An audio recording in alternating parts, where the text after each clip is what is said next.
Vocês sintonizaram na rádio Metamorfose. Hoje eu sou o camarada Hidalgo, sozinho com vocês aqui no programa de hoje, que está sendo gravado ao vivo, né? E a pauta do dia a gente vai falar um pouco sobre a CPI da MST, sobre como ela está se desenrolando e o que a gente pode esperar dela, né, daqui para frente. E para poder conversar sobre ela um pouco mais, né, eu tive o prazer aqui de receber a camarada Lucinéia Durães, que faz parte da direção nacional do MST, né? Então, eu quero agradecer, primeiramente, muito obrigado, Luciné, por você participar da live de hoje. Se apresente para os camaradas que estão acompanhando e que vão ouvir esse programa depois. Então, olá, camarada Hidalgo, todos, todas e todes que nos ouvem. Eu sou Lucinéia Durães, sou da Coordenação Nacional do MST, sou do Movimento Sem Terra desde a minha infância e também me conheço, como vocês estão vendo ali, como Lil Durães, que é o meu nome que o conjunto da companheirada chama e a gente acaba se acostumando com isso. Então, me conheço assim também. Então, muito obrigada pelo convite, estamos aqui à disposição. Que é isso, eu que agradeço a disponibilidade de conversar com a gente aqui hoje, né? Para a gente poder ver, né, para onde é que a gente vai, né, com essa CPI e qual que é o futuro do movimento social, tendo em vista que vivemos hoje, talvez, o Congresso mais à direita, mais reacionário que o país já viu em muitos anos e que pode acabar interferindo na luta pela reforma agrária, mas não somente nela, né, mas na criminalização dos movimentos sociais. Então, bora para a pauta que a gente tem muito que conversar. Leo, eu queria fazer uma pergunta para você, né, para a gente começar aqui. Talvez algo para quem não conhece MST, para quem tem dúvidas sobre, vamos fazer uma breve introdução do que se trata, né, o movimento social. Se puder falar um pouco sobre a história dele e tudo que ele tem passado nos últimos anos. Claro, vai ser um prazer. Então, o Movimento Sem Terra é o Movimento dos Trabalhadores Rurais Sem Terra, é uma organização, um movimento social que faz a luta pela terra. O movimento, ele tem o objetivo de lutar pela terra, lutar pela reforma agrária popular e lutar pela transformação da sociedade. Esses três objetivos é o que nos une em todo o país, é esse movimento que já caminha para os seus 40 anos de muita luta, com muitas conquistas, com muitas reflexões, né, ao longo desse período. Mas estamos organizados em diversos estados do nosso país e temos uma base organizada em torno de 500 mil famílias, já presente em mais de 1.000 municípios do nosso país. Então, nós somos o movimento social camponês mais antigo da história do Brasil e temos, além de fazer a luta pela terra, na perspectiva da luta pela reforma agrária popular, um entendimento de que essa luta pela reforma agrária é para que a gente consiga efetivamente viver com dignidade no campo. E para que a gente possa, então, viver com dignidade no campo, a gente tem que enxergar as diversas dimensões da vida humana. E por isso, não basta somente a democratização da terra. É fundamental que pensemos como viver em coletividade nesse espaço que é o campo brasileiro. E é nesse sentido que se faz muito importante, e o MST tem dado ao longo desses 40 anos muita prioridade à luta pela educação e à luta pela educação do campo, que para nós é fundamental, entendendo o conhecimento como um instrumento fundamental na construção da emancipação da nossa sociedade, do nosso povo. Então, a luta nessas dimensões da vida, então, a luta pela educação, a luta pela saúde popular, porque é fundamental que a gente, para viver com dignidade, que a gente tenha saúde. O movimento tem, ao longo da sua trajetória, experimentado a mudança na matriz tecnológica. Nós, durante algum período da nossa vida, No primeiro momento, trabalhávamos com a agricultura convencional, mas logo percebemos que era fundamental mudarmos a matriz tecnológica, porque essa produção da reforma agrária popular é uma produção que tem a ver com o conjunto da sociedade. Portanto, adotamos a agroecologia como a nossa matriz de produção e temos caminhado num processo de transição que já dura mais de 20 anos no nosso movimento. E é nessa toada de mudança da nossa matriz que nós temos acumulado ao longo desses mais de 20 anos uma defesa dos bens da natureza, uma defesa da alimentação saudável e de uma alimentação para todas as pessoas da nossa sociedade, do nosso país. Mas também o MST tem buscado se organizar na perspectiva de superar as violências contra a mulher, com o nosso setor de gênero, organizando-nos para combater as diversas violências. A violência do latifúndio contra os trabalhadores e as trabalhadoras, a violência da concentração da terra, mas também a violência que as mulheres, as crianças, os adolescentes, a população LGBT sofre na vida. Então, portanto, para nós, há um entendimento que construir esse lugar no campo, olhando as diversas dimensões da nossa vida, precisa ser construir assentamentos e acampamentos como lugares seguros, seguros para todo o nosso povo, mulheres, crianças, população LGBTQIA+, homens, pessoas pretas. Então, de modo geral, o MST tem cultivado essas diversas dimensões, olhado para esses diversos lados, né? E, para além disso, temos buscado construir, nesse aspecto da reforma agrária popular, uma unidade entre o campo e a cidade, porque nós entendemos que a reforma agrária, ela, em última instância, não beneficia somente aqueles e aquelas que recebem um pedaço de terra.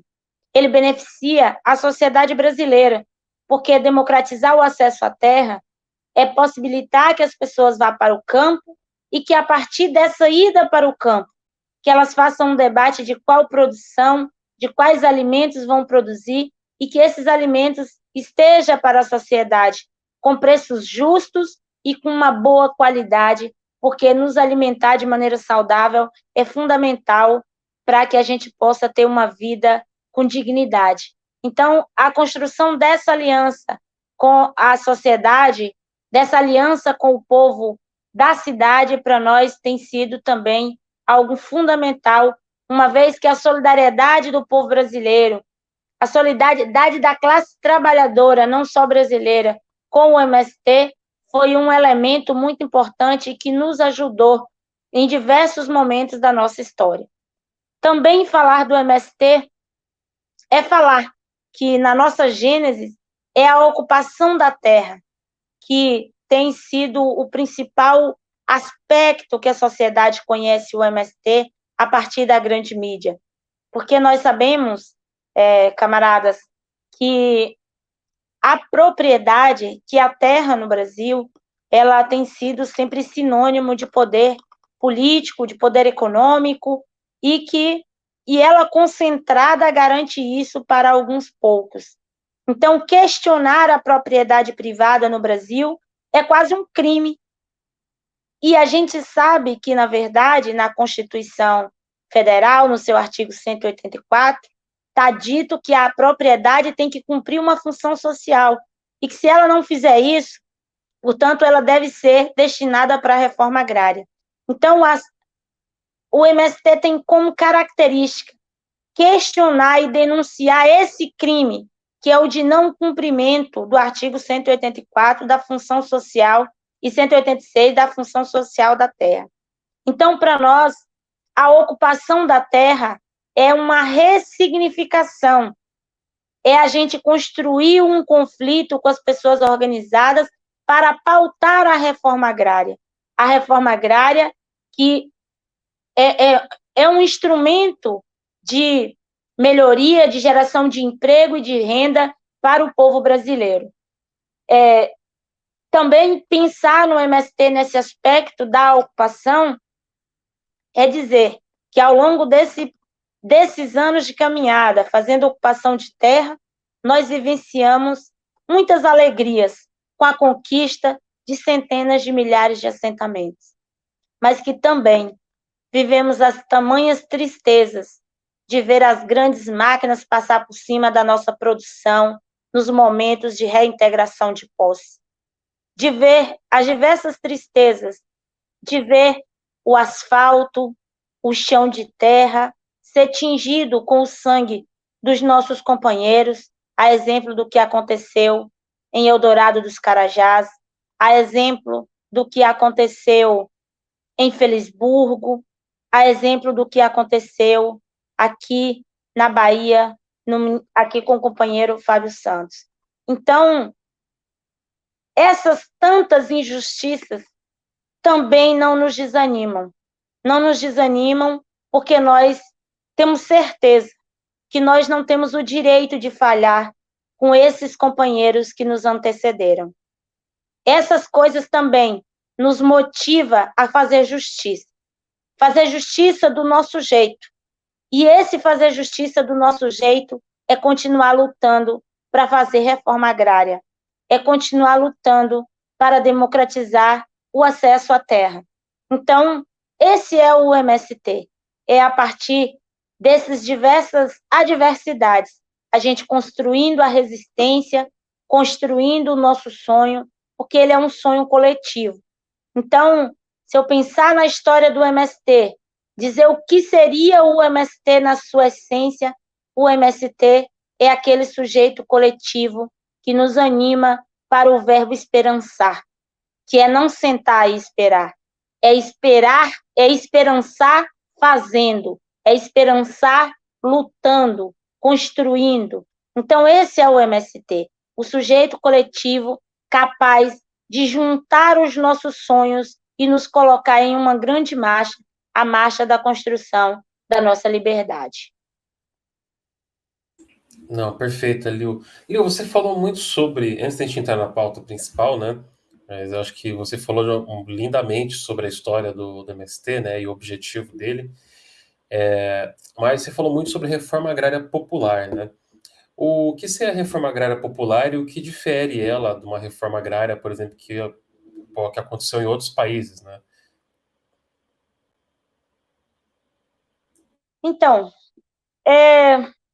nós já há algum tempo temos entendido e olhando a história do Brasil, o Brasil está entre os poucos países que mesmo no sistema capitalista não conseguiu fazer a reforma agrária. E nós sabemos que a reforma agrária foi feita nos diversos países capitalistas também.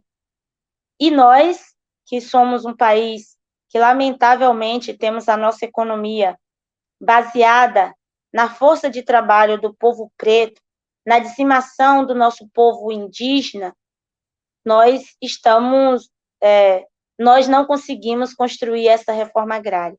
Ao contrário, se a gente pensar do ponto de vista da nossa história enquanto povo preto, primeiro se fez a lei de terra, em um momento que a nossa população africana, que a nossa população escravizada, fazia uma luta entre a vida e a morte para construir sua liberdade, então fizeram os patrões a lei de terra, fazendo uma lei de terra em que deixava excluído toda a população preta.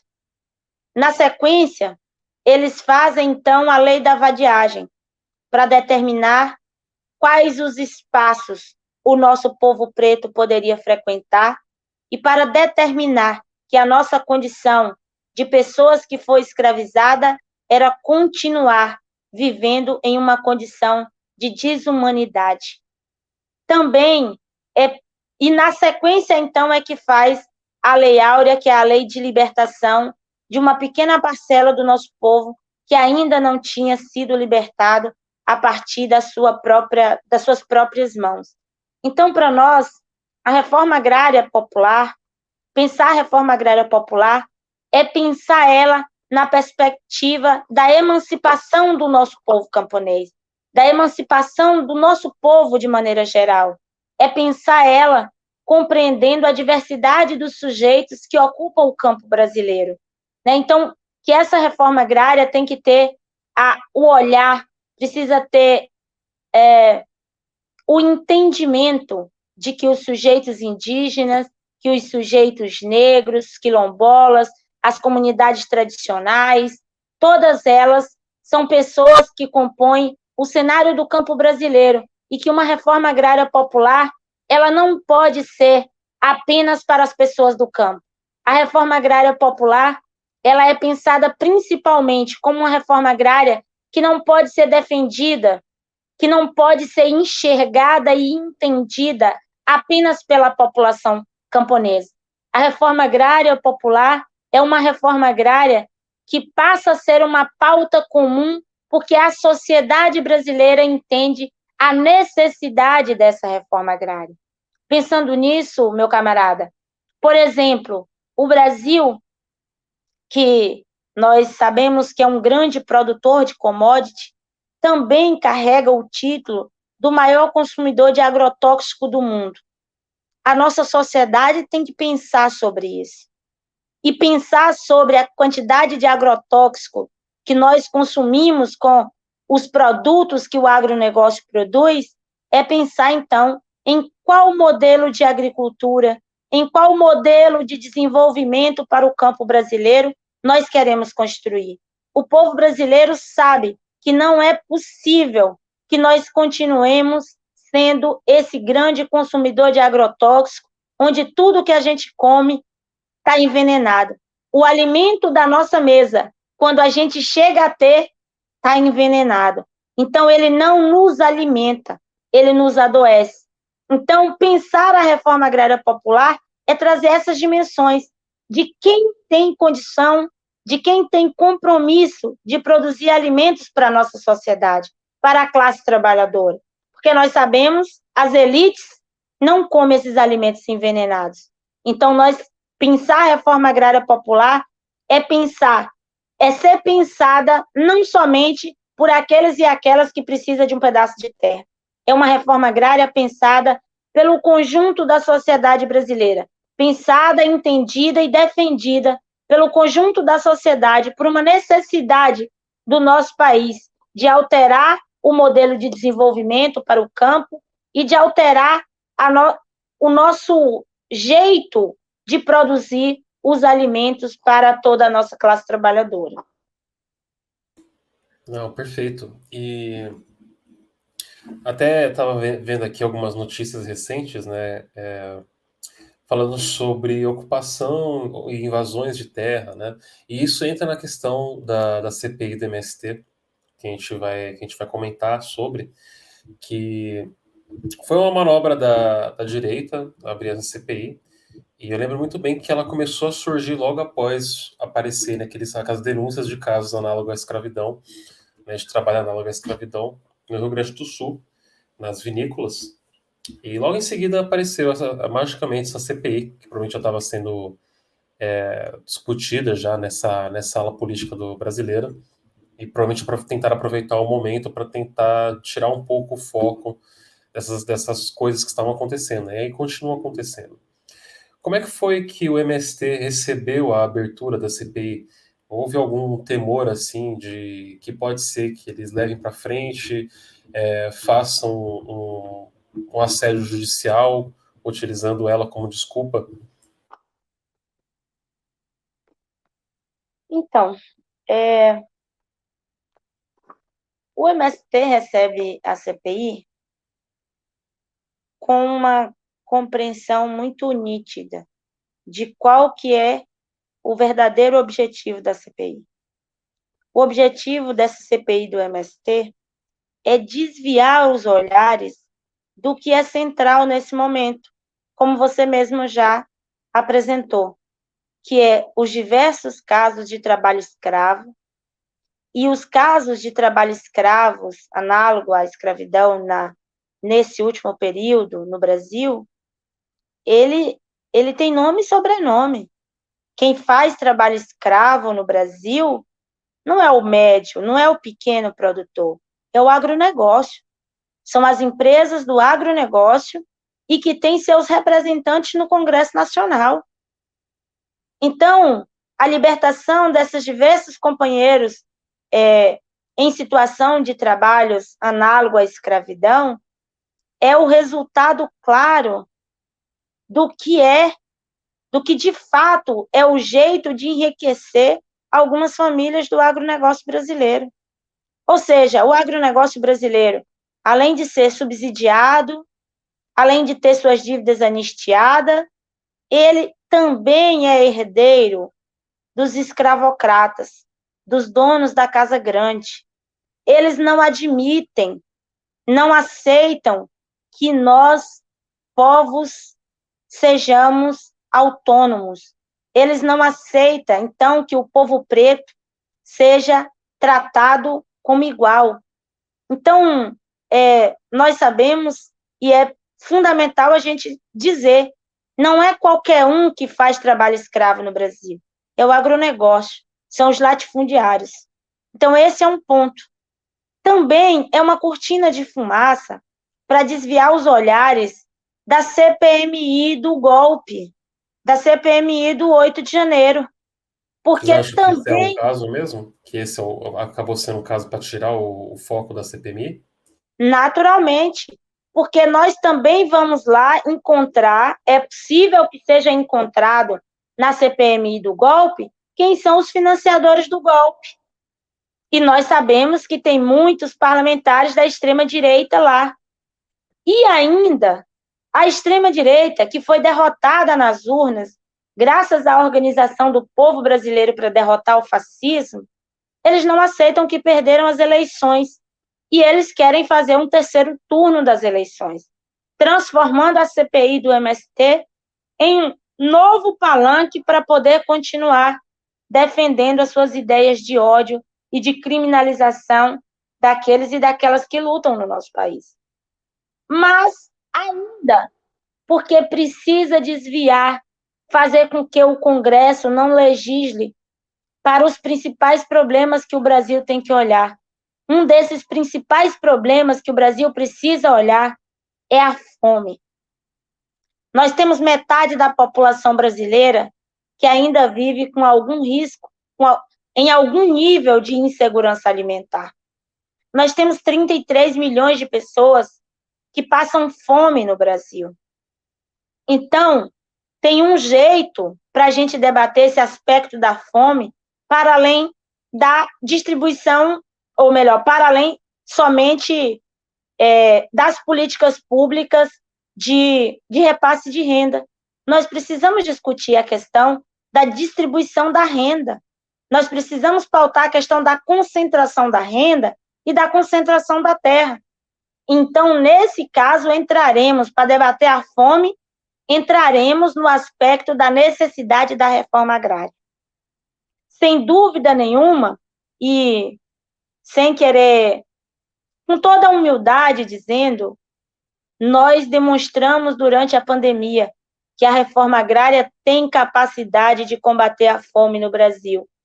Foram 8 milhões e meio de quilos de comida distribuído para o povo brasileiro.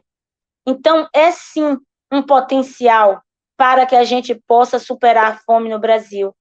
Então, é fundamental para a extrema-direita desviar os olhares desses aspectos que a gente sabe que são tão importantes e tão caros ao povo brasileiro, além de uma tentativa de ficar chantageando o governo para que, então, eles consigam apresentar suas pautas e continuar fazendo aí esses arranjos. A gente está vendo, acho que nessa última semana, queria falar disso para encerrar nesse assunto, o que está acontecendo com o desmonte do Ministério dos Indígenas, com a retirada, né, de dentro do Ministério da possibilidade da demarcação. Nós estamos vendo o que está acontecendo no Ministério do Meio Ambiente e nós estamos vendo o que estão fazendo com aqueles que lutam pela reforma agrária. Ou seja, o ponto terra é um ponto sensível para a extrema-direita. Eles não querem debater sobre isso. Meio ambiente, terra e território, eles não querem discutir, porque entre meio ambiente, terra e território, tem os recursos que eles utilizam ao seu bel prazer, que também é água. que também são os solos férteis, que também são os recursos do povo brasileiro. Então, a CPI do MST, nós sabemos que ela tem esse objetivo.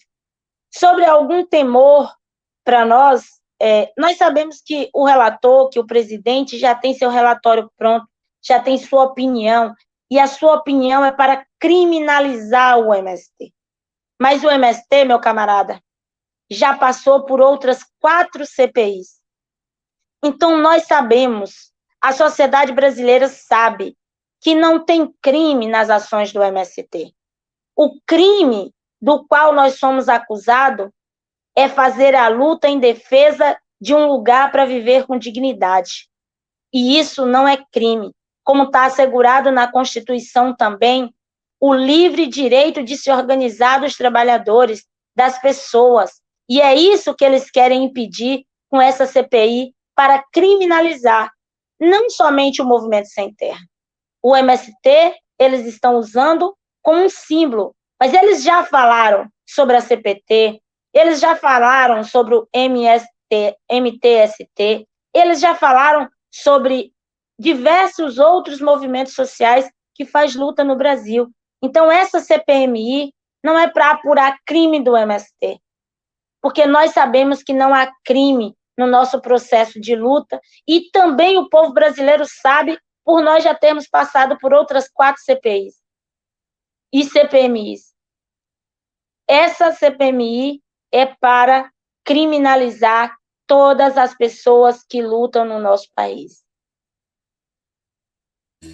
O MST pensa em aproveitar, então, talvez a oportunidade de ser convocado para essa CPI, para falar sobre o trabalho do movimento social e apontar que quem talvez sejam os responsáveis realmente de invadir terras, né, por usar grileiros e esse tipo de coisa, por exemplo, para usar essa oportunidade para tentar reverter a CPI, tipo, em vez de ser uma CPI do MST, acabar usando o palco para apontar que o crime de invasões, na verdade, é feito pelo agronegócio?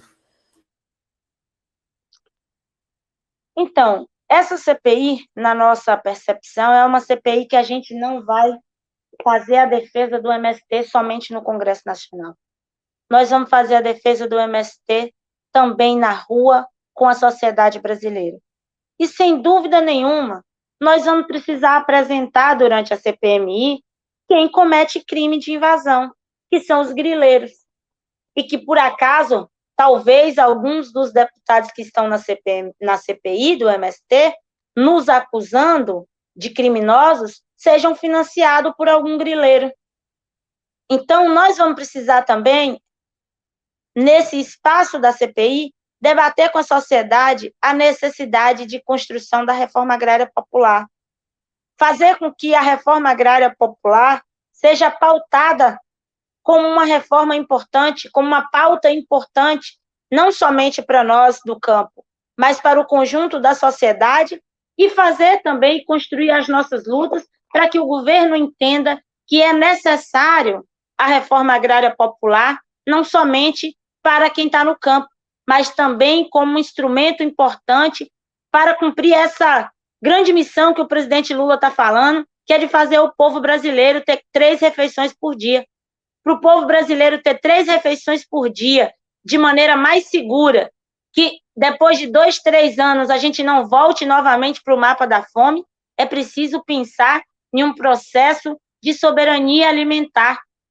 Então, pensar num processo de soberania alimentar envolve a gente pensar reforma agrária popular, envolve a gente pensar tecnologias para a agricultura familiar, envolve a gente pensar reforma agrária como uma política pública que deve ser subsidiada. E também vamos aproveitar nesse espaço da CPI para fazer o debate que quem luta não deve ser criminalizado, porque a luta é um direito construído. Quando nós fizemos a luta para derrotar a ditadura militar, nós asseguramos o nosso direito de nos organizar. Então, nós vamos, sem dúvida nenhuma, ter que colocar o dedo na ferida sobre quem é que faz grilagem e invade terra e território indígena e quilombola. Nós vamos ter que discutir o tamanho das anistias que o agronegócio tem.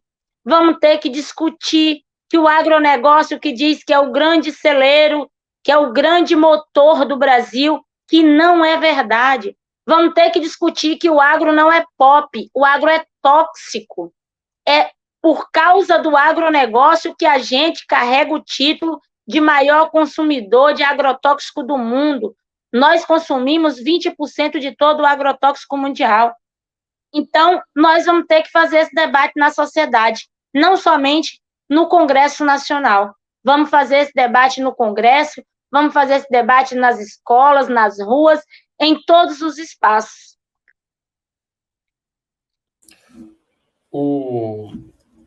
Vocês acreditam que a CPI também, apesar de ter sido utilizada para desviar o foco, talvez, de outras coisas que estejam acontecendo hoje no país, também não é mais um ato do agronegócio de tentar, de certa forma, talvez eles não consigam fazer isso com a justiça, né, brasileira, mas usar isso contra a imagem do MST, né? Tentar manchar mais ainda a imagem do MST, fazendo fake news, espalhando propaganda sobre o movimento.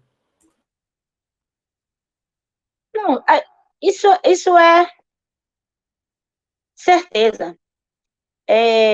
Nós vimos nesse último período de enfrentamento do fascismo que o MST foi uma das organizações que esteve na rua junto com o povo brasileiro. Que o MST, e aí dizer isso, como eu falei no início da minha fala, o MST cultiva valores. E a solidariedade é um valor que nós cultivamos. Nós não fazemos isso para fazer propaganda. O valor da solidariedade nós cultivamos desde quando nós nascemos, porque foi a solidariedade que possibilitou o nosso nascimento. Foi beber na fonte das lutas dos diversos movimentos que nos ajudou a construir um movimento nacional, que nos ajudou a pensar nossos princípios, nossos valores. Então, a solidariedade é um valor que a gente pratica desde sempre no nosso movimento, com o povo brasileiro, mas com a classe trabalhadora em diversos lugares do mundo. Então, nesse momento que nós lutamos contra o fascismo, ficou muito nítido para a sociedade brasileira qual sujeito que está no campo produzindo, que de fato tem legitimidade para falar em democracia. E esse sujeito é o MST, são os quilombolas, são os indígenas, são os companheiros e companheiras de comunidades tradicionais, de fundo e feixe de pasto. O agronegócio não tem, porque o agronegócio se colocou junto com o governo anterior na caçada dos nossos direitos, se colocou como fascista que são, de extrema direita, que defende apenas os seus interesses. Então, para eles, toda a oportunidade que eles tiverem de tentar destruir, desconstruir a imagem que o MST é, sim, inquestionavelmente, eles não têm como questionar que nós somos, sim, produtores de alimento, que nós somos, sim, uma força econômica no Brasil, porque nós temos diversas cooperativas, porque nós estamos produzindo leite, café, arroz, milho, mandioca, farinha, tudo aquilo que eles têm feito diminuir a área, que é a produção de comida, que graças ao avanço das commodities dos agrotóxicos, no Brasil, nos últimos anos, diminuiu a área de produção de arroz, diminuiu a área de produção de feijão, diminuiu a área de produção de mandioca, e o resultado que a gente vê é o preço da comida, o que a gente vê é as pessoas não conseguindo se alimentar.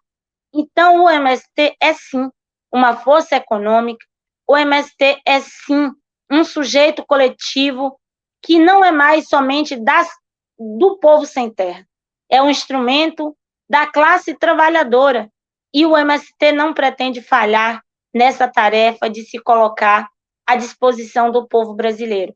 Então, a gente está vendo, eles estão usando tudo que pode, estão usando todo o seu poder na mídia, nas fake news, em tudo que eles têm disponível para desconstruir a imagem deste MST que produz e que ocupa, porque a imagem é o seguinte, que eles querem dizer que o MST invade.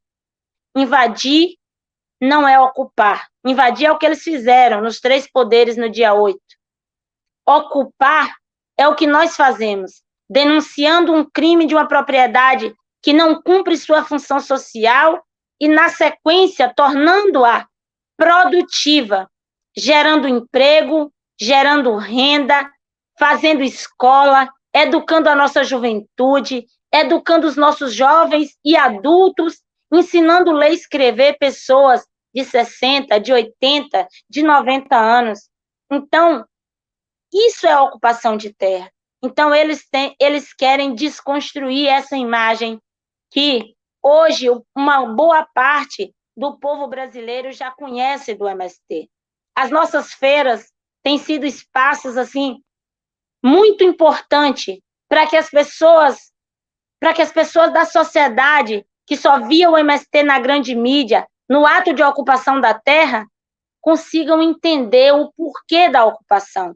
Porque quando as pessoas veem uma feira como foi essa nossa última feira no Parque da Água Branca, com 560 toneladas de comida, elas entendem por que ocupar a terra não é invadir. Aí elas entendem assim, com uma nitidez, fica nítido, desmascara essa ideia de que o MST é um sujeito violento. Violento é a fome que é promovida por aqueles que concentram a terra e a renda no nosso país. Até curioso, né? Falar sobre a questão da violência, né? Tem pra gente que o MST é muito violento, né? E tem gente que fala que o MST podia ser mais violento. Que talvez falta violência no MST. Falta, tipo, por exemplo, eu vejo algumas pessoas falando que o MST ele precisa trabalhar mais com guerrilha, com luta armada no campo, sabe? Tipo, e tem gente que fala que o MST, só dele estar ocupando essas terras e obrigando o Estado a cumprir com o dever dele da Constituição, já é demais, porque quem tem que decidir isso é o governo, né? Daí a gente vê muitas daquelas imagens de apreensões de foices e enxadas, né, ferramentas de trabalho, e acusando o MST de estar armado no campo, né? Sendo de que as lideranças que, infelizmente, a gente ouve mais, né, que sofrem e são atentadas, mortas no campo, são lideranças do MST, e lideranças indígenas também, né? Então, o que você tem a dizer, assim, para esse tipo de comentário? Então, nós somos um movimento camponês e eu acho que pensar esse aspecto da ocupação, eu acho que primeiro Autodefesa, né? Assim, é fundamental a gente explicar que a gente não ocupa uma terra porque a gente gosta. Eu vou gastar 2 minutos para dizer para vocês, gente, quando a gente ocupa uma terra, a gente tem que morar numa casa de lona preta. E é casa porque nós já ressignificamos, porque a gente chama de barraco, mas para nós é uma casa, porque lá é onde a gente conseguiu encontrar perspectiva de vida. Então é ali o nosso primeiro lar, nosso primeiro lugar de moradia. Quando a gente entra para dentro de uma casa de lona preta, quando o sol esquenta muito, a lona soa e pinga. E é um calor infernal. Quando dá a noite, com o frio do lado de fora e a gente dentro tentando se aquecer, a lona também soa e pinga. Eu costumo dizer que a gente esquenta a cabeça de manhã, o juízo, e congela o... caiu. Silenciada. Censurada. Peraí, deixa eu avisar aqui para Liu que ela caiu. Voltou. Opa, Voltou. aí Já falei aqui, estão censurando a gente aqui, ó. é. Então a gente esquenta a cabeça e esfria a cabeça. A gente faz uma plantação E a única certeza da colheita é a nossa esperança. Porque qualquer hora um juiz pode dar uma reintegração e a polícia vir despejar. A única segurança que nós temos, que nós vamos colher, é a perseverança. É a nossa vontade, a nossa determinação. Que se a polícia tirar uma vez, nós vamos voltar. Se tirar duas, nós vamos voltar. Se tirar 50, nós vamos voltar. É só essa segurança que nós temos. Então, a gente não ocupa a terra porque quer. A gente ocupa a terra porque a gente tem necessidade. Muitas dessas pessoas que vão para a ocupação de terra, ela já estava vivendo na rua, ela está desempregada, ela está vendo seus filhos sem poder ir para a escola, sem ter o que comer, sem ter caderno para escrever. E elas encontram na organização do movimento um lugar para esperançar. É isso que as pessoas encontram no MST. Esperançar na perspectiva de Paulo Freire, de levantar e de lutar. Esperar fazendo, esperançar fazendo. Não é sentando e esperando. Então, para esses que acham que vai acontecer a reforma agrária sem ocupação de terra, eu lamento informar para vocês. Não vai acontecer. Porque boa parte dos que estão ocupando essas terras improdutivas tem grandes representações nos 3 poderes do nosso país, nos diversos poderes do nosso país. Então, eles não farão a aplicação da lei em suas próprias terras. Então, a ocupação é o jeito de fazer a denúncia. Então, a gente faz a ocupação, primeiro, porque a gente tem necessidade. E ao saber, e ao organizar essa necessidade, é que a gente, então, constrói consciência.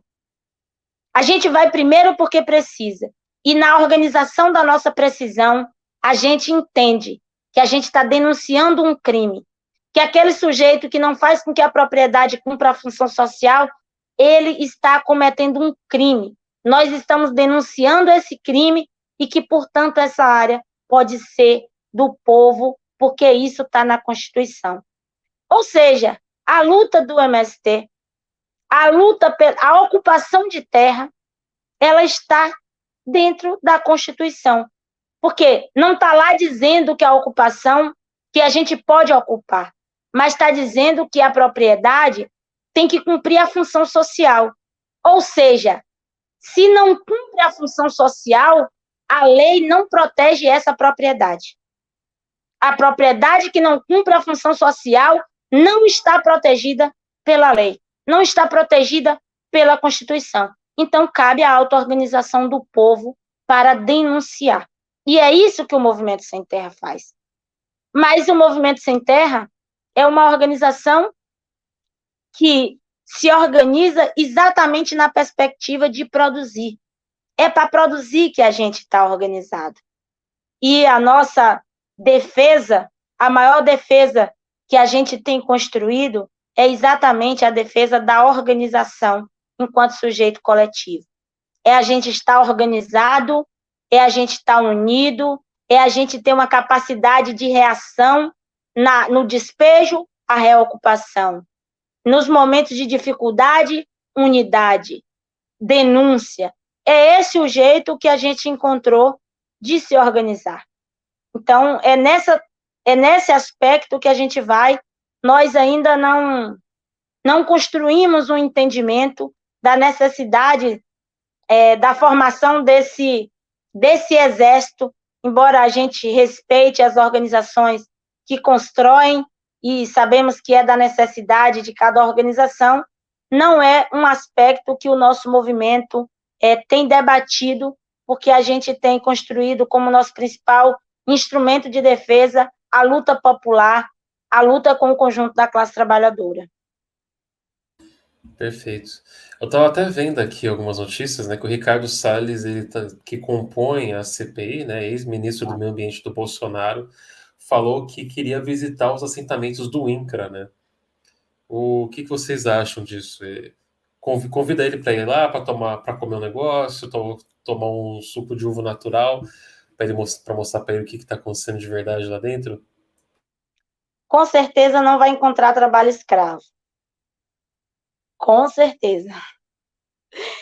E Engraçado, eles querem visitar os assentamentos do INCRA, mas foi o governo Bolsonaro que destruiu o INCRA, transformou o INCRA em um gabinete para eleger seus deputados, fazendo uma propaganda fake news de títulos de terra.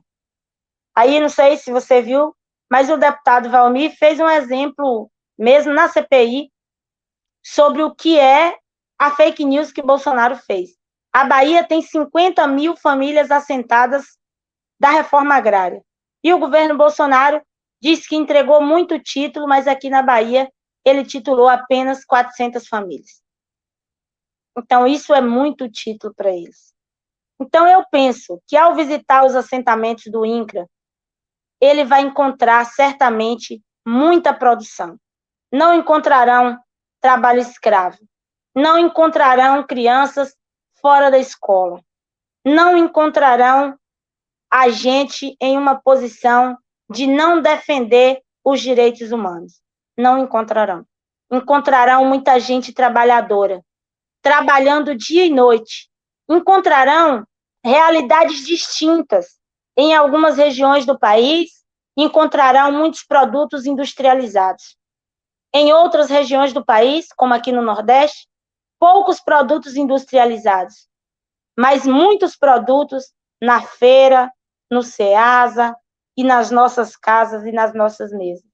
Certamente, nesses nossos assentamentos, não encontrarão nosso povo em uma situação de fome, mas encontrarão, ao visitar alguns assentamentos, várias famílias que foram despejadas e que estão lá em um processo de ser recebida por solidariedade dos companheiros assentados que receberam elas e continuam fazendo a luta. Mas a gente queria mesmo era que eles pudessem visitar as famílias que vivem debaixo da lona que precisa da reforma agrária. Nós temos 80 mil delas que estão debaixo da lona preta e que o governo Bolsonaro recusou diversos processos, devolveu, depois de o INCRA ter feito vistoria, feito análise, organizado todo o processo para fazer o assentamento, e o governo Bolsonaro disse que não queria mais fazer assentamento, com um desperdício notório do dinheiro público, sendo que tem um monte de família acampada, nós temos hoje 80 mil famílias acampadas, e o governo de Bolsonaro dizendo que não queria aquelas terras para fazer reforma agrária. Então, nós queremos convidar ele para visitar as famílias que estão acampadas, para visitar aquelas famílias que foram despejadas da Codevasf, lá do perímetro irrigado de Juazeiro, que colhia centenas de carretas de comida e que hoje vive pegando um resto de fruta no Ceasa, depois do despejo violento que a Força Nacional, junto com a Polícia Federal do governo Bolsonaro, despejou nós, passando por cima de mais de 50 hectares de uva, de banana, passando por cima de mais de 700 hectares de roça do nosso povo. Esse povo que está desde 2019 sem nenhum tipo de assistência. Esse povo nós queríamos convidar o Ricardo Salles para visitar. Talvez ele devesse visitar lá onde abriu as porteiras para passar as boiadas. Porque a gente sabe o resultado disso, é o que a gente viu acontecer com a população Yanomami. O resultado disso é o que a gente viu acontecer aqui no Extremo Sul, com 2 jovens indígenas assassinados a queima-roupa. E que se não houvesse muita denúncia da sociedade, do Ministério, das aldeias, outros tantos já teriam sido assassinados. Dos mais de 2.000 conflitos que a CPT apurou no seu caderno de conflito, em que mais de 94% deles, 96,4% deles, são promovidos pelo agronegócio. Agronegócio esse defendido pelo senhor Ricardo, pelo deputado Ricardo Salles. Então, esses são os lugares que a gente queria convidar esses deputados para visitar, porque talvez assim eles entendessem o que é humanidade e talvez assim a gente conseguisse que eles entendessem o que significa uma pessoa que de fato precisa da reforma agrária. A reforma agrária não é. A reforma agrária é uma política fundamental para que as pessoas construam a sua dignidade.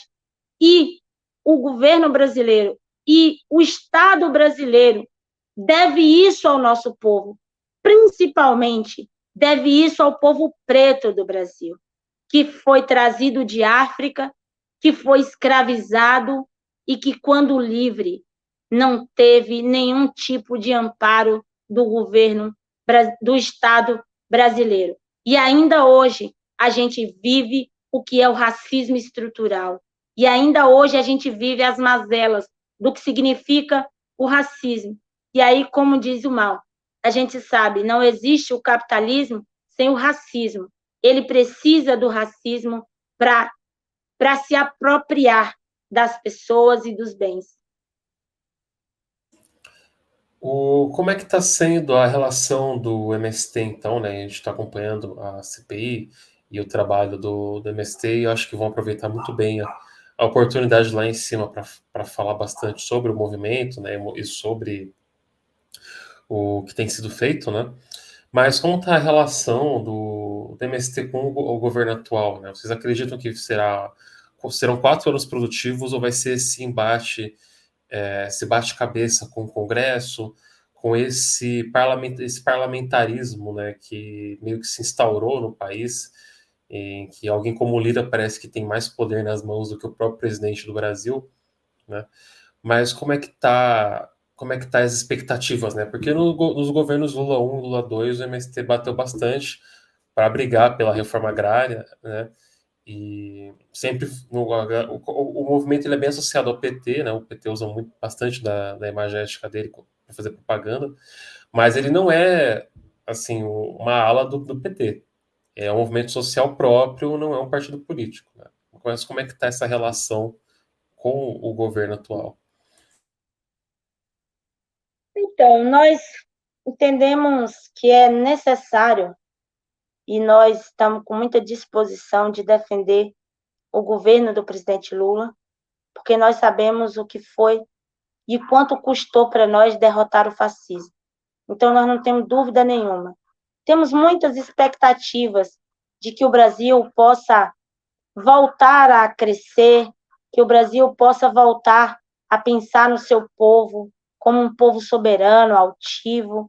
Então, em muitas medidas, a gente acaba depositando isso no presidente Lula, mas a gente sabe que esse governo é um governo de coalizão, é um governo que tem uma aliança e que a gente sabe que dentro dessa aliança está o agronegócio, está parte da direita brasileira e também com muita ciência de que tudo que nós conquistamos até hoje foi conquistado a partir da nossa luta. Então, o MST, nesse entendimento que nós defenderemos o governo do presidente Lula, nós também temos um entendimento que faremos isso de maneira altiva, continuando defendendo nossas pautas.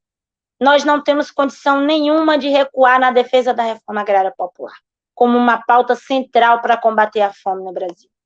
Nós continuaremos na defesa da reforma agrária popular, continuaremos na defesa da agroecologia, continuaremos na defesa das nossas diversas pautas de superação da violência, continuaremos, sem dúvida nenhuma, na defesa da pauta da educação para todos, todas e todes, inclusive para o povo do campo, para os povos indígenas, para os povos tradicionais, para os povos quilombolas.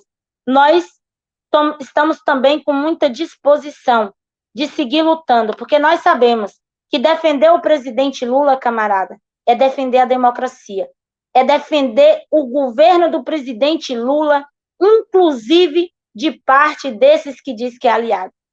Nós sabemos que defender a democracia é ir para as ruas, é continuar nas ruas, defendendo a pauta que é cara para o povo brasileiro, que é o combate à fome, que é a reforma agrária, que é a educação, que é a saúde. Isso nós continuaremos fazendo de maneira altiva, de maneira autônoma. Como você bem disse, nós não somos um partido, não somos uma ala do PT. nós somos um movimento popular, um movimento social que tem 40 anos.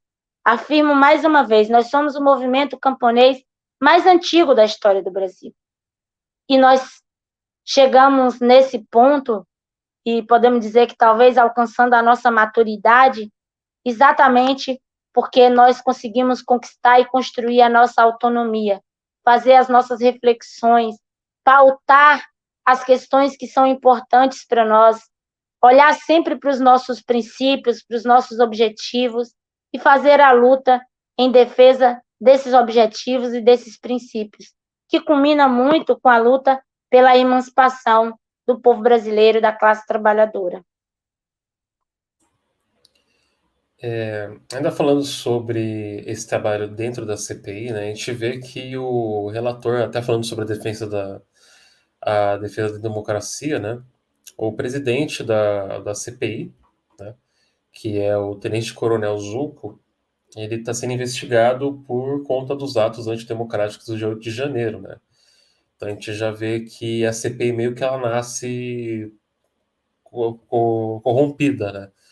Os atores políticos envolvidos nela já são atores políticos assim que a gente vê que são contra movimentos sociais, contra a causa indígena, contra a demarcação de terras indígenas, inclusive, e contra essas pautas, né? Então, qual que você acha que seria o próximo passo no MST para tentar, por exemplo, usar a comunicação do movimento social, né, para talvez futuramente reverter esse caso a favor do movimento social? Acho que não entendi a pergunta.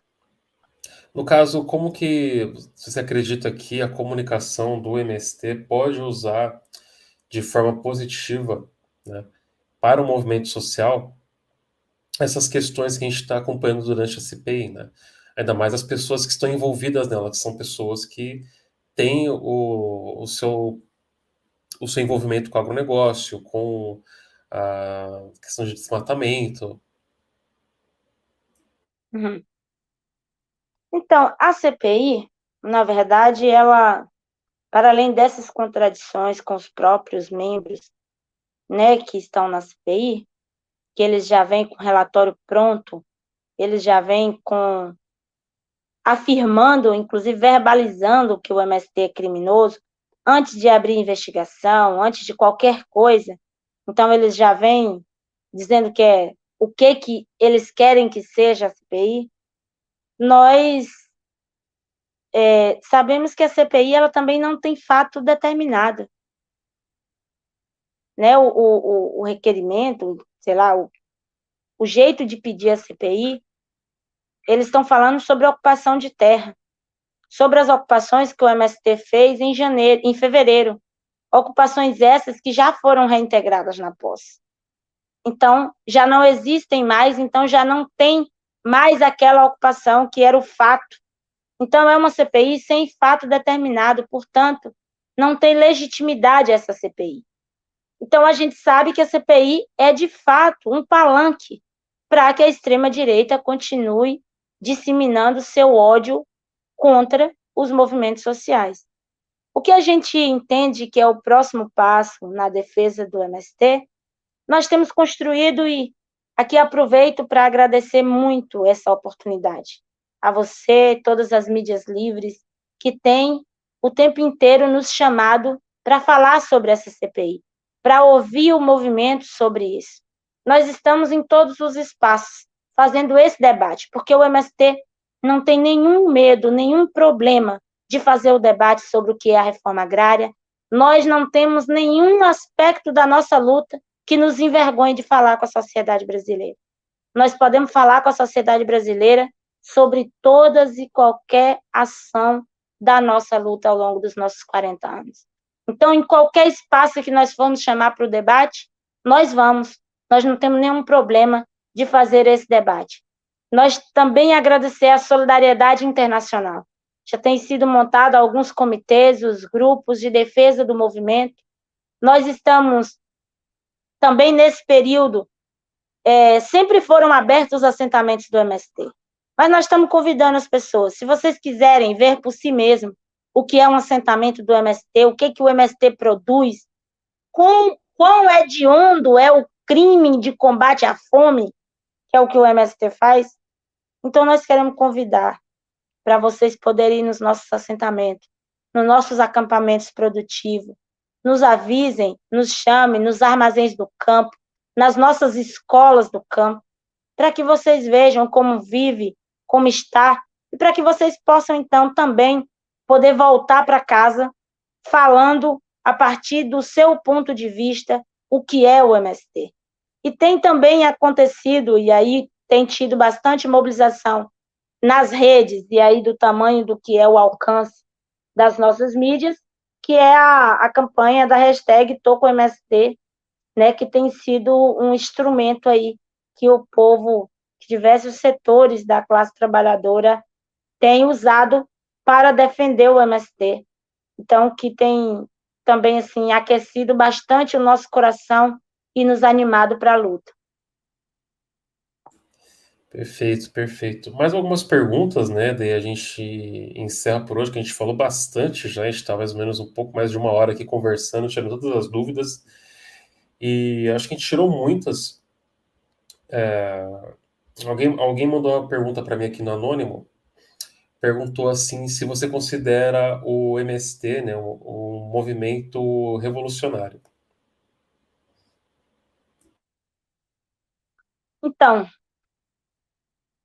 o MST, como é se eu considero, então, aqui, pedir licença ao O que você considera, mas e também se você quiser falar sobre a posição oficial do movimento social. Então, porque muitas pessoas acham que o MST é revolucionário porque ocupa a terra. E, como eu já gastei um tempo dizendo aqui, a ocupação é um processo que está dentro do marco legal da Constituição. Mas eu ouso dizer, e perdoe talvez a pouca humildade para dizer disso tudo, porque eu vivo um encantamento de ter sido uma criança sem terra que desafiou todos os indicadores sociais para ser uma mulher emancipada, uma mulher sem terra, preta, emancipada, porque o MST é o que é. Então, digo que uma organização que reúne centenas de analfabetos para construir escola pode ser chamada de uma organização revolucionária. Uma organização que reúne centenas de pessoas desconhecidas em torno do sonho de produzir alimentos para quem passa fome, pode ser chamada de revolucionária. Uma organização que se propõe, mesmo sob diversos ataques, a estar à disposição do povo brasileiro, pode ser chamada de revolucionária.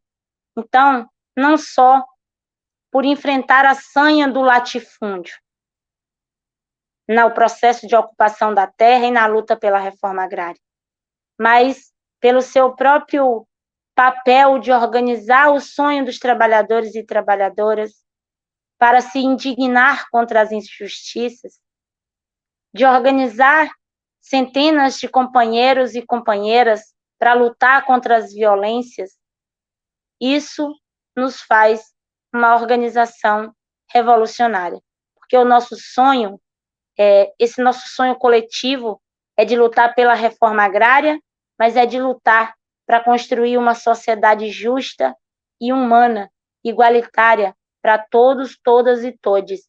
Então, quando o sonho nosso é de construir um lugar, não somente para nós, mas para o conjunto do nosso povo, então talvez eu arrisque dizer para vocês que eu acho que o MST pode ser, sim, em alguma medida, um movimento revolucionário. Leo, inclusive, fala um pouco sobre a sua história dentro do MST, né? A gente falou sobre outras pessoas, porque me fala um pouco sobre você, né? Eu sei dela porque eu pesquisei, e me mandaram também porque eu pedi. Mas quem está acompanhando não sabe, então se você puder contar um pouco sobre como foi o que você conheceu o MST, né? As pessoas talvez se surpreendam um pouco, né? Eu sou Eu sou neta de assentado da Reforma Agrária. Eu fui levada, né, para o primeiro acampamento do MST aqui do estado da Bahia.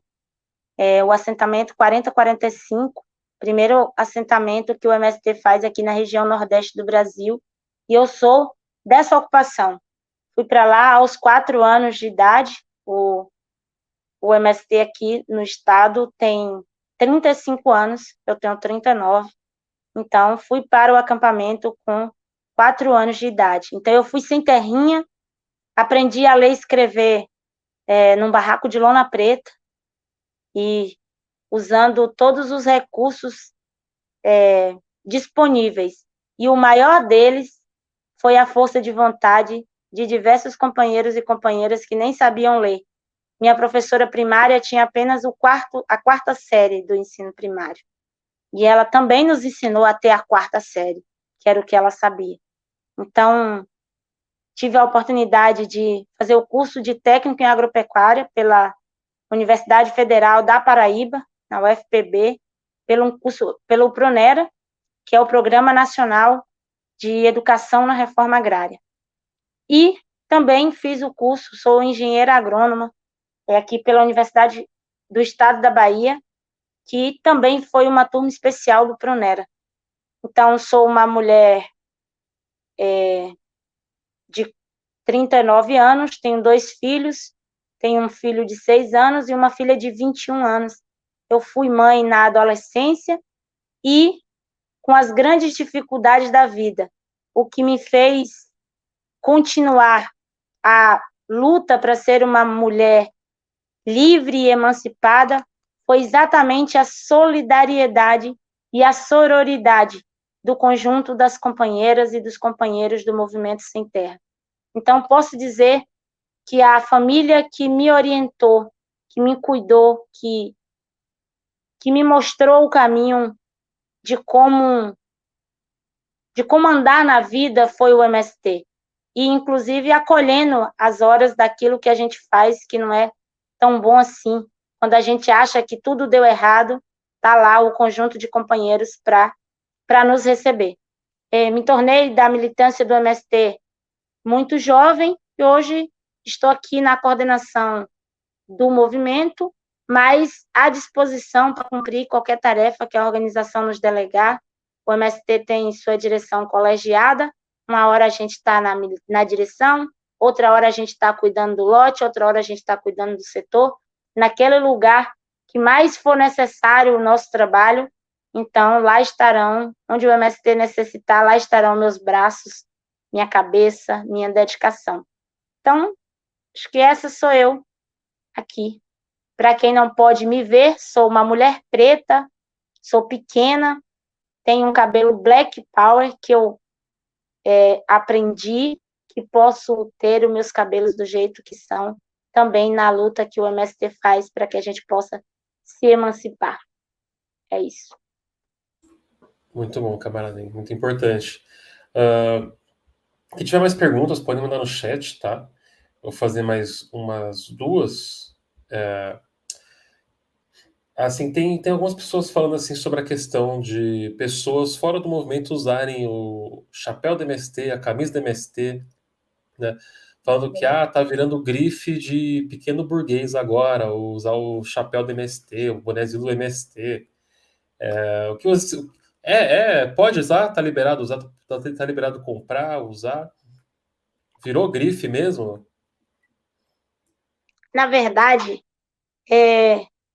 acho que usar o boné do MST tem sido o jeito da sociedade, das pessoas no Brasil inteiro demonstrar seu apoio pela luta que o MST faz em defesa da reforma agrária, em defesa dos nossos direitos. Então, pode sim, todas as pessoas que defendem a reforma agrária, a alimentação saudável, que defendem a agroecologia, pode usar o boné do MST. Porque o MST, como eu falei primeiro, nós chegamos nesse entendimento. Nós não somos mais só uma organização do sem terra, já somos uma organização do povo brasileiro. Então, sem nenhuma dúvida, é muito bem-vindo, bem-vinda qualquer companheiro ou companheira usar o boné do MST. E para nós não é uma grife de pequeno burguês, porque quem carrega esse boné, onde um homem ou a mulher empunha um facão na mão, certamente carrega o compromisso de lutar contra a propriedade privada improdutiva, carrega o compromisso de lutar em defesa da agroecologia, da alimentação saudável e de alimentação para todas as pessoas. Então, se qualquer um tem esse compromisso, defende a reforma agrária, defende os povos indígenas, os povos tradicionais, as comunidades tradicionais, o povo de terreiro, defende quem luta no Brasil, pode, é muito bem-vindo para usar o boné do MST, e nós queremos dizer, muito em breve, de bonés na mão, na cabeça, de camisas, nos encontraremos nas ruas, na defesa não só do MST, mas na defesa das pautas que mais importarem para o povo brasileiro. Não, ótimo. Muito obrigado, viu, Liu? Acho que a pergunta para encerrar, então, aqui, né? Caso ninguém tenha mais nenhuma, eu gostei muito que na nossa conversa, né? Você falou todos, todas e todes, né? Então a gente. E eu gosto muito que também existe a galera que fica falando sobre o seu Zé e a Ana Maria metafórico, que mora no campo, que nunca vão entender sobre as causas das pessoas LGBTQIA+, né? Como que isso é trabalhado dentro do MST, dentro dos assentamentos, dentro da construção coletiva dos assentados e dos militantes do movimento? Porque parece que algo já está naturalizado. Quando eu fui para a feira do MST, eu consegui lá na quinta e na sexta, eu comprei algumas coisas para minha namorada, que ela pediu para eu comprar, e eu também comprei para mim, que é muito bom. Tô com doce de leite aqui em casa e uma geleia de pêssego que vai durar um tempinho ainda. Eu comprei bastante. Mas ouvi muitas pessoas assim que são da comunidade, né, trabalhando, que são assentados, que estavam lá fazendo parte das palestras e tudo mais, né? E isso parece que vai de encontro, né? Bate de frente contra essas alegações, né? De que parece que essas pautas impossíveis de serem debatidas hoje, né? Como é que isso é trabalhado dentro do MST? Então, como eu falei para vocês, a gente vai para ocupação de terra, a gente vai para o MST, primeiro porque a gente está precisando, e depois a gente desenvolve a nossa consciência. Então, vão para o MST pessoas as mais diversas possíveis. Então, vão também pessoas LGBTs, vão pessoas com diferentes pensamentos, vão pessoas com diferentes religiões, vão pessoas diversas, pessoas complexas, todas. Ao chegar lá, a gente precisa encontrar uma forma de se organizar e de se respeitar. Então, no último período, o MST foi convocado pela sua militância para entender que lá tem outros sujeitos que não só os sujeitos héteros. E a nossa população LGBT, na medida que foram recebendo a sua formação política, foi entendendo que o MST lhes pertence. E começou também a questionar o MST sobre isso. E sendo esse sujeito coletivo que aprende com a sua base, o MST, então, absorve esse processo da pauta LGBT, que naturalmente é uma pauta que é protagonizada pelos sujeitos LGBT sem terra, nós os chamamos assim, mas que é uma pauta debatida, entendida e construída pelo conjunto de todos os companheiros e companheiras do nosso movimento. Então, pensar o sujeito sem terra é pensar o sujeito na sua diversidade religiosa, na sua diversidade da orientação sexual, na sua diversidade racial, na sua diversidade inteira, né? Inteira mesmo. Então, assim, entendemos e tem sido um processo de construção árduo no nosso movimento. Fazer o debate da pauta racial, fazer o debate da pauta LGBT, fazer o debate da defesa, não da defesa, fazer o debate contra as violências, né, sofrida pelas mulheres, pelas crianças, pelos adolescentes, fazer o debate da violência animal. Então, todas essas são pautas que nós entendemos necessárias no projeto de reforma agrária popular para que a gente possa construir uma nova sociabilidade. É isso que nós queremos.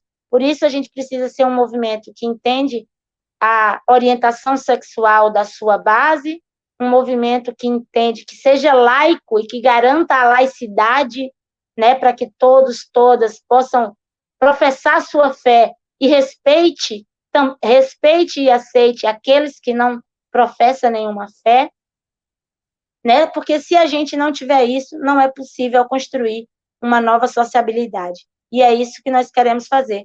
Por isso, a gente tem feito, nos nossos diversos espaços de formação, esse debate, né, junto com nossa companheirada LGBT Sem Terra, junto com a nossa companheirada diversa, que é o nosso movimento. Então, é isso, o MST tem buscado, sido provocado pela sua base, né, para entender a totalidade do que nós somos, para entender cada lugar e o lugar de cada sujeito e para se construir coletivamente a partir disso. Não, perfeito, perfeito. Lil, muito obrigado por aceitar participar da live de hoje, da nossa conversa aqui, que vai virar podcast depois, vai subir lá na Rádio Metamorfose, para vocês que não puderam acompanhar ao vivo. Sigam a Rádio Metamorfose, está aí no link no podcast para vocês no chat da live de hoje. Infelizmente, outros camaradas do jornal não puderam participar. Uma camarada minha ia participar comigo hoje, a Ju, né? Que ela é jornalista do jornal Metamorfose, só que ela teve uma cólica muito pesada, né, ela não pôde participar, acabou ficando incapacitada pela cólica, então ela não pôde vir, né? Alguém fez uma última pergunta que talvez pode se encaixar na sua despedida também, né, Leo? Que é o que as pessoas podem fazer para participar, ajudar e o que elas podem fazer assim para apoiar o MST, né? E, novamente, muito obrigado por participar do programa de hoje. Ai, gente, vocês podem fazer muita coisa para apoiar o MST. Vocês podem nos ajudar no debate nas universidades, no debate nas feiras, no debate na fila do metrô, no debate onde vocês estiverem, dizendo o que é o MST. Pode ser nas redes sociais, pode ser visitando uma escola, chamando um grupo de amigos para ir lá fazer uma vivência, visitando um assentamento, visitando uma área de produção de plantio de mudas, porque o MST tomou uma decisão aí naquele ensejo do que o ex-ministro disse que ia passar a boiada e começou tantas queimadas na Amazônia. Nós tomamos uma decisão que era preciso apresentar para a sociedade qual é a nossa proposta para os biomas brasileiros e decidimos, então, plantar 100 milhões de mudas de árvores. E nós estamos caminhando para, em 10 anos, plantar 100 milhões de mudas de árvores. Então, vocês podem ajudar o MST plantando árvores também na cidade, para a gente criar um microclima, um ambiente melhor para a gente viver, mas também indo lá nos assentamentos para fazer plantio conosco nas APPs, nas reservas legais, nas margens das cercas, né, nas nascentes, nos diversos espaços. Pode nos ajudar nas redes sociais, seguindo, compartilhando o material que está lá na página do Movimento Sem Terra, na página do Movimento Sem Terra, nos seus estados. Se vocês quiserem ver o daqui da Bahia, é Voz do Movimento. Vocês podem procurar, andar. O MST Nacional é Movimento Sem Terra, vocês vão encontrar lá no Instagram. É nos ajudar onde vocês estiverem falando sobre esse assunto, visitando as lojas do Armazém do Campo, e assim, defendendo a reforma agrária popular, defendendo todos e todas que lutam por uma vida digna. Assim, certamente vocês ajudarão o MST. E me despeço de vocês agradecendo os ouvidos que vocês se colocaram para nos escutar, para nos auscultar, que é muito mais importante. Agradecendo por ter nos escutado aqui, mas principalmente por estarem conosco na luta, por dividir conosco esse sonho possível de construir uma sociedade justa e igual, e por construir, em curto prazo, um Brasil em que todas, todos e todes possamos, ao meio-dia, nos reunir, nos sentar e nos alimentar. Então, é assim que eu quero me despedir, porque nos incomoda de sobremaneira saber que tem uma série de companheiros e companheiras que não têm o que comer. Então, é nesse sonho de a gente levar alimentação, e eu sei que a reforma agrária é um instrumento para fazer isso, que a gente vai se encontrando na rua ou nas nossas esperanças, então, da realização desse nosso sonho. Obrigada, meu camarada, por estar aqui dividindo essa bancada comigo, e obrigada a todos vocês, todas e todos que nos ouvem. Eu que agradeço, viu, Leo? As portas sempre abertas aqui do meu canal e do nosso jornal para os camaradas do MST, tá? Alguém falou sobre agroecologia, vamos deixar para uma outra oportunidade para falar sobre, né? Eu fiz algumas entrevistas com umas três camaradas do MST que trabalham com agroecologia, então provavelmente eu vou subir elas no canal depois para quem tiver dúvidas, mas também o canal está aberto para trazer alguém para poder falar sobre isso futuramente, né?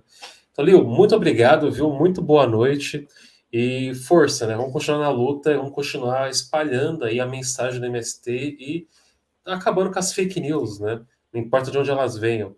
Vamos tentar informar as pessoas sobre um movimento social que já tem tem 40 anos já, está lutando aí por terra e por território e alimentando as pessoas, né? Porque o agronegócio, o interesse dele não é alimentar as pessoas, é ganhar dinheiro. Então, assim, é essa a realidade. Então, eu vou te tirar aqui então, ó. Você pode ir. Pronto. Agora estou sozinho na live. Então é isso, chat. Espero que vocês tenham gostado da live de hoje. Entrevista com a Lil lá do MST, é uma das lideranças, né, da MST. Então vocês não sabem a sorte que a gente teve de conseguir conversar com ela aqui no canal hoje, né? Espero que vocês tenham gostado.